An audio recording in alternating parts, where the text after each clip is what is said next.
Hey everybody, it is Jason from the Texas Gun Vault 2, and I'm coming to you today with another Garage Gun Talk video. And today's Garage Gun Talk video, honestly, might be the most important Garage Gun Talk video I have made to date, because what I want to talk about. And the thesis of this video might not be 100% family friendly, so I'll give you a minute to click away if you're a snowflake and you're offended by occasional naughty words, okay? But what I want to talk about today is people's stupidity, ignorance, and also, I guess, being inconsiderate of others when it comes to perceived, and I use that word perceived, violations of federal firearms law or the NFA, and calling other fellow gun owners out on social media platforms and in a public space. So the thesis of this video is: don't be a little bitch. Yeah, just keep your mouth shut. Now, I'll explain what I'm talking about here. So, a couple days ago, I brought out this B&T SPC-10, which is on loan to the channel from my friend D. And when I picked it up, it was just a pistol without a brace. And literally the next day that I had this into the channel for review, the ATF pistol brace rule was enjoined nationally. So the ATF cannot enforce their pistol brace rule. So because of that, I went and got my pistol brace back out that used to be on my 9mm AR-15 pistol, which is now an amnesty registered short-barreled rifle. And I put it on this particular pistol because this does not change the classification of the gun into a rifle because the rule is not in place. It cannot be enforced. It is enjoined. And then I started to get people coming out of the woodwork who were watching that video, and they were all saying, "You just admitted to a felony." And I was like, oh God, here we go. The people that don't understand the nuance of the law, they don't understand the regulation. I had people saying it was illegal to own the brace by itself. You're not allowed to own that. You can go out to any gun store and still buy them today. They're completely legal. You can own the brace itself. That is not a problem. But then they said, well, you actually had the brace in your possession when you had the SPC-10 also in your possession, even though the two were not put together. It's constructive intent. You admitted to a felony. Well, first off, I want to say it's really funny to me and puzzling to me how so many people that watch my channel will say things like, "shall not be infringed, I will not comply, the ATF cannot create law," and then they're literally the first ones to ask, "hey, how did you make that gun 922R compliant?" Hold on, what's that? I thought you weren't complying. I thought the ATF couldn't create law. What's going on here? I thought shall not be infringed, but now you're all worried about 922R compliance? Or you're calling somebody else out because they have a pistol brace and you think that's illegal? Well, the two just aren't mixing here. But I had people telling me the fact that I had a pistol brace in my possession meant I was a felon. No, it's completely legal to have.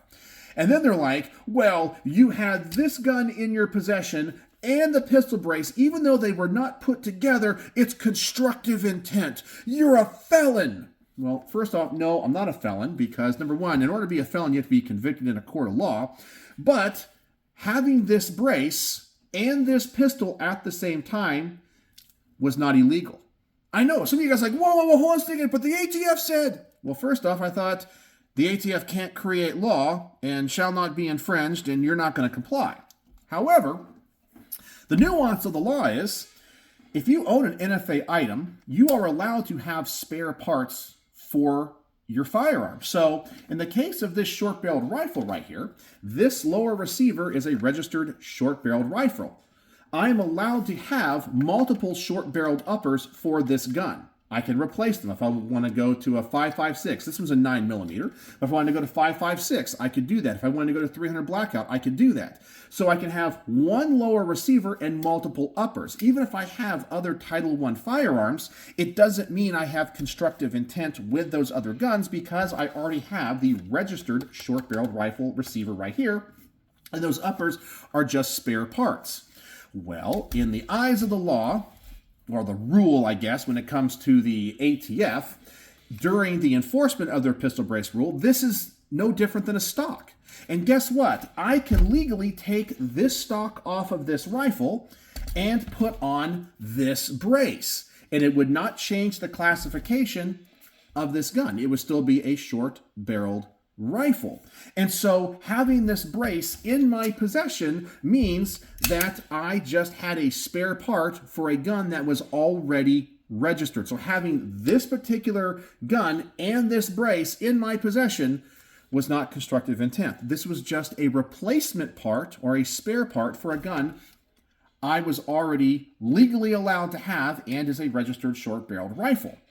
But what really ticks me off a lot, as I said, besides the people that are like, shall not be infringed and the ATF can't create a law and I will not comply, well then why are you calling other people out? I thought we're all about freedom here. Now, most people didn't have that information. That I, of course, have other NFA items, and this would just be classified as a spare part. It's like a spare stock.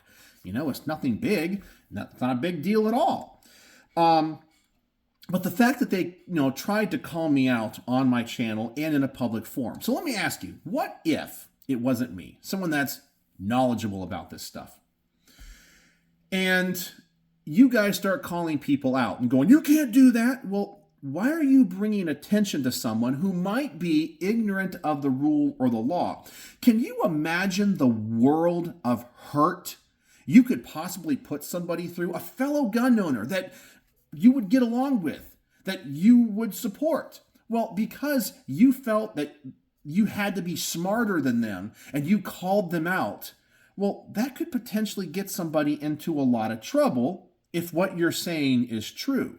So why are you being a little bitch and calling people out? I mean, if you want to contact them privately, that's one thing, and say, hey, I need you to let you know about this. And they can go, hey, I already got a tax stamp for this, or whatever, and they can explain their situation or not. It's none of your damn business, right? But why are you calling them out in a public forum where law enforcement and the ATF could see it? So when people called me out on the video where I amnesty registered my pistol just to find out what the heck would actually happen if you did it, people were calling me all the names under the sun. They were saying, you're a traitor, you're a fed, you're a cuck, all these bad words. But these are the same people that would, in a public forum, call somebody else out for having the possession of a pistol brace. So who's really calling who out here? I have a few rules when it comes to all these federal firearms potential violations and seeing what other people are doing and having. And I want to share those with you because I think you all need to follow these rules because we're all in this together, okay?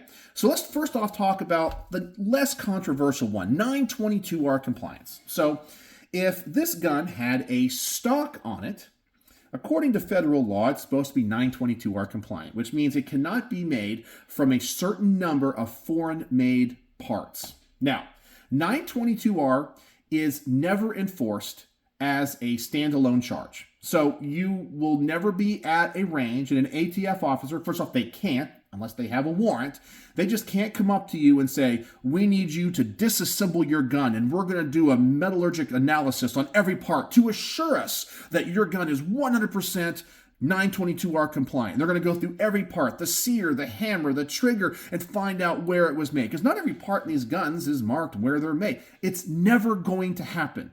It's never a standalone charge. It's always an add-on charge. Like, for example, if you take an illegal SBR or an illegal short-barrel shotgun that somebody took a hacksaw to the barrel to and rob a bank, well, they're going to get you on that violation, and they're also going to get you on 922R. It's an add-on charge just to make the prosecution have more to get on you.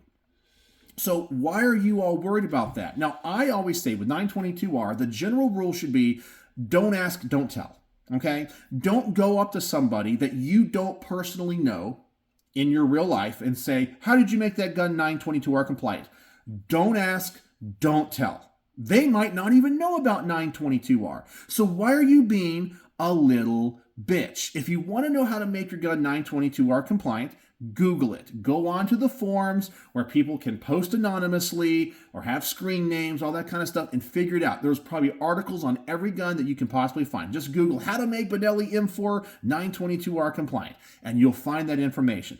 Don't post it on public forums asking certain people. Just don't do that. That's silly, it's stupid, and I think you're just being a little bitch.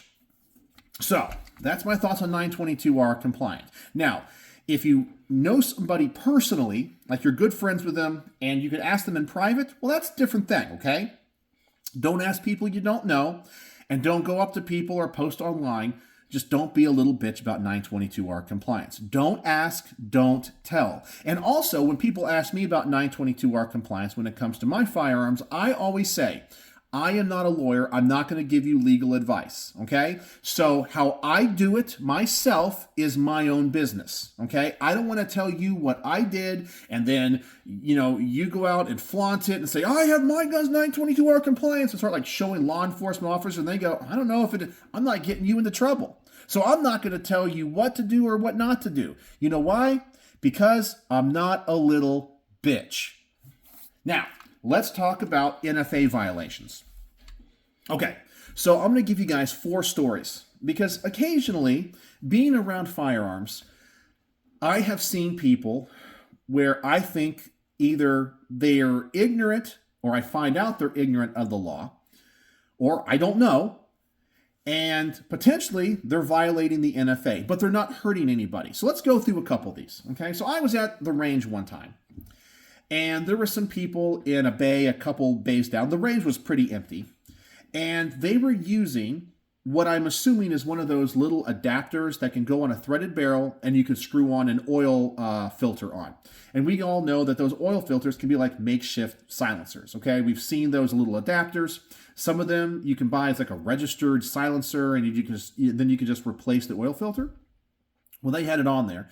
And it seemed like this was a really cool, interesting novelty to them. Now, based off of the way that they were talking and based off of the way that they were reacting to how good this oil can silencer was working, I don't think that the little screw-on part was an actual registered part. I think they had discovered this, bought this somewhere, whatever, and were just using this, and they were just having a blast. They weren't hurting anybody. They weren't doing anything else, okay? They probably didn't even know it was illegal. Guess what I did? Nothing. I didn't do anything. You know why? It's none of my damn business. As long as they were being safe at the range, not pointing the guns at, anybody else at the range, not doing anything unsafe, then it's none of my damn business. I'm not going to go over there and be the police and be like, do you have a tax stamp for that? It's none of my damn business. And once again, do you know why I didn't do anything? Because I'm not a little bitch. I'm not a bitch. Okay? So it's none of my damn business. Now, in the past, another story. Okay? Now this one we're going to amp up a little bit. So it's somebody in my past, and I would just put them at a very low level acquaintance. I mean, there's like levels. There's acquaintance, friends, best friends, and so forth. On the acquaintance scale, it is like just over the stranger scale. So you have stranger, acquaintance, it's like right there. Like I barely knew this person, okay? And this person discovered that I was into guns, okay? Now this person, which by the way, I'm not associated with, I haven't talked to them in years, okay? Their father, actually this person is a dual citizen of the United States and Mexico. And their father used to be the consular for the Mexican government in a state, okay? I'm not going to say where or what and all this kind of stuff. And I guess the story is, well, actually, he found out I was into guns, and he says, hey, come look at this gun I have. I was like, okay, you have a cool gun. He's like, yeah, I have a really cool AK-47. Oh, awesome. So he pulls out this AK, and I noticed that it had the full auto function. Like, it has that half waist on the selector. And I'm like, dude, is this a machine gun? He goes, yeah, it's a machine gun. I said, where the heck did you get this? And he goes, when my dad was a consular for the Mexican government, a Mexican general that he did some work for gave it to him as a gift. So in my mind, I already knew this probably is not a properly registered machine gun. Now, this person was barely an acquaintance. So, was I going to ask him if it was a registered machine gun? Nope. None of my business. I'm just going to assume it was and that he had the paperwork because it's none of my business. It's his own private matter. He might not even be aware of the law one way or the other, but he's a nonviolent person. He's never going to hurt a fly. And it was something that was handed down to him from his father that he got from a Mexican general. And so I didn't say anything. I was like, wow, that's really, really cool. And that's it. Last time I ever saw it, and it was years and years and years ago. And guess why I didn't say anything? Say it with me. Because I'm not a little bitch. Right? I'm not going to call him out. It's none of my damn business. Okay? He's a big boy. He can figure all that out. So, there are two examples of when I saw people most likely violating the NFA that I said absolutely nothing about because it's none of my business. I'm not in law enforcement. I don't care. I don't care. They're not hurting anybody, okay? And you guys know I believe machine guns should be completely legal, okay? But now let's talk about a situation, actually two situations where I did say something, okay? But these situations are different. So, another machine gun story. So, I've known somebody that once again found out that I was into guns. And they're like, hey, I want to show you a picture of a really awesome 1911 I have. Oh, cool. I like 1911s. Is it a Colt? Yeah, it's an old Colt 1911. I'm thinking like, it's going to be like one of those old like World War I, World War II ones. He said it was my father's who got it from his father, so I guess his grandfather, who was the sheriff of a town in, I don't know where it was, Ohio or something. I don't remember the exact story. And it was given to him upon his retirement by another officer. So it was given to his grandfather, and it was passed down to his father, and then given to him. And it was a 1911. And he says, do you know what this is? I looked at it, and I said, well, a 1911 looks like it's an A1 style, so post-1928-ish or so. He goes, it's a full-auto machine gun. I said, it's a machine pistol. He goes, yeah. I looked it up. Colt, for a period of time in the early 1930s, made a series of machine pistol 1911s. Just full auto. There's no selector switch. It's just on. It's all it does. I mean, you have the safety, but when you pull that trigger, it's just... I've looked it up. It's authentic. He even called Colt about it and got like the little letter. Now, Colt's not going to ask, is that a transferable machine? They don't care, right?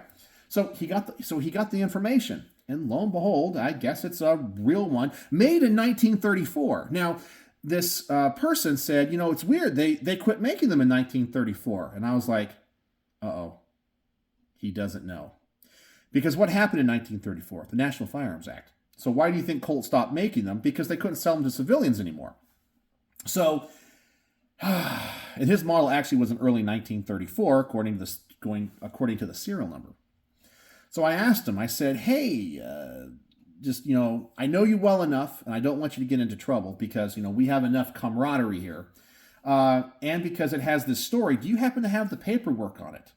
I said, because that could be worth a lot of money, if you're looking for, selling it as, make money if you don't care about it or whatever. He goes, no, it was just given to me by my dad. And so that's when I explained to him the National Firearms Act and the importance of it all. And, not the importance of the National Firearms Act, but the importance of all the paperwork, shall I say. And I said, if you had the paperwork on that, let's say your grandfather registered it, it's okay because you can show ownership. It was transferred to your dad, and then you can get the paperwork in your name, and then you can transfer it to somebody else. He didn't have any of that information. So most likely, it was given to his grandfather before 1934 when it was completely legal to do so. And it was never registered after 34 because there were law enforcement and all that kind of stuff. And just got passed down. So he's in possession of a pre-1934 machine pistol. Now, if it had paperwork, that gun would probably be worth a ton of money. But he didn't even know about the law. And I explained to him the severity if he's ever caught with it. He's told me he shot it. And I was like, wow, that's, pretty cool. But I informed him at that point because, as I said, my affiliation with him was a little bit higher than just basic acquaintance. Okay, I would say it's still in the world of acquaintance, but like more like in the middle or upper, almost to like a loose definition of a friend. Okay, so that's where we are on the step here. So I was like, I felt it was my obligation because I knew him enough. Okay, and I just knew enough about his situation. I was like, I need to inform you about this. But guess who is not going to contact any law enforcement? Guess who is not going to say a word to anybody else about who it is or any of that? Me. I'm not going to say anything. You know why? Because I'm not a little bitch. That's right. I know in those videos, people called me a cuck. They called me a traitor. They called me a bootlicker. But guess who knows where potential huge violations of the NFA are and doesn't say anything to anybody? That's right, this guy right here. Because it's none of my damn business. Who knows? Maybe they do have the paperwork. I'm not going to ask. I don't care. I don't care. But there you go. So I knew about that. Another one is somebody else that I used to know. I haven't talked to this person in a long time. A lot of these are people I haven't talked to in a long time. Once again, I would put them in the acquaintance category. They own some land here in Texas. They're just like a rancher kind of a, thing. And they have, without knowing what the rule is, they were talking about guns they use for protection around the ranch and things. And they're like, yeah, I got a sawed-off shotgun. I was like, really? What kind? He was like, I forgot what it was. It was like a, Remington 870 or something. And I said, wow, you made an SBS out of that thing. How do you like it? And he goes, an SBS? I was like, yeah, short barrel shotgun. He goes, yeah, me a sawed-off shotgun? I was like, no, a short barrel shotgun. I mean, you did the, I knew him enough because I've been to his house.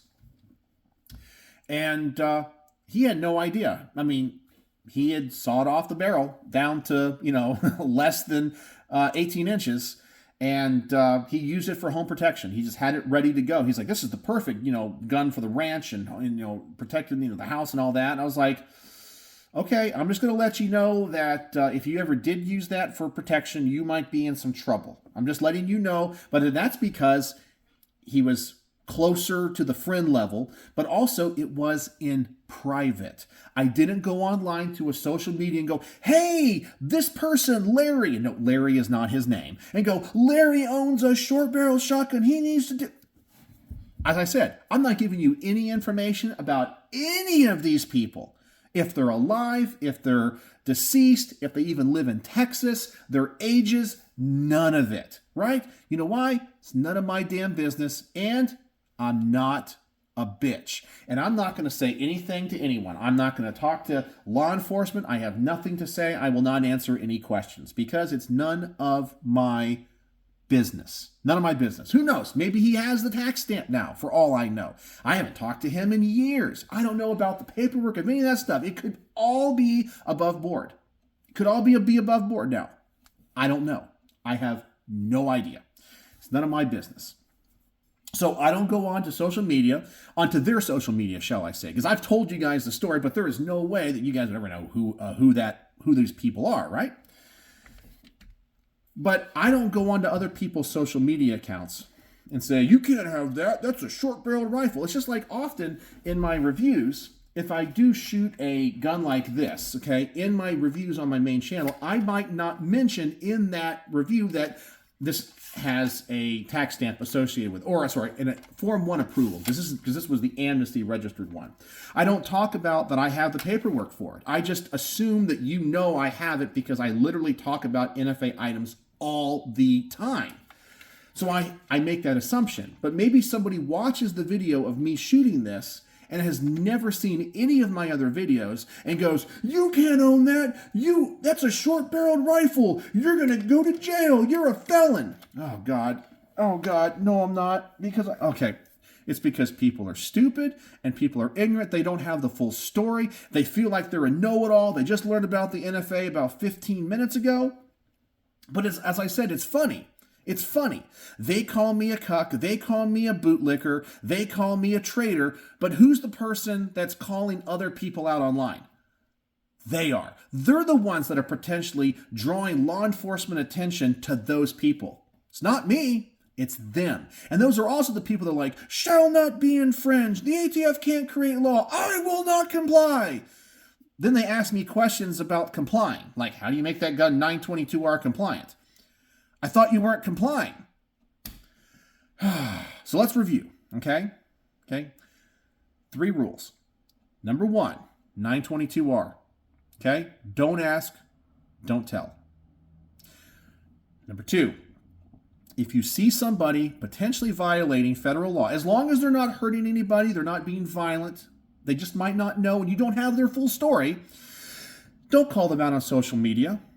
And number 3, don't be a little bitch. So there you go. That's the thesis of today's Garage Gun Talk. So I hope you enjoyed it. I hope I explained my position a little bit. I hope I opened some of your eyes to maybe what you guys are thinking and processing when you see other people online that might be violating federal firearms law from your perspective, not realizing, oh wait, they have all of their paperwork in order and they're not actually breaking the law. So that's all I wanted to talk about today. I'm curious what you guys are going to say in the comments section below. So, yeah, don't be a little bitch. So, as always, thanks for watching.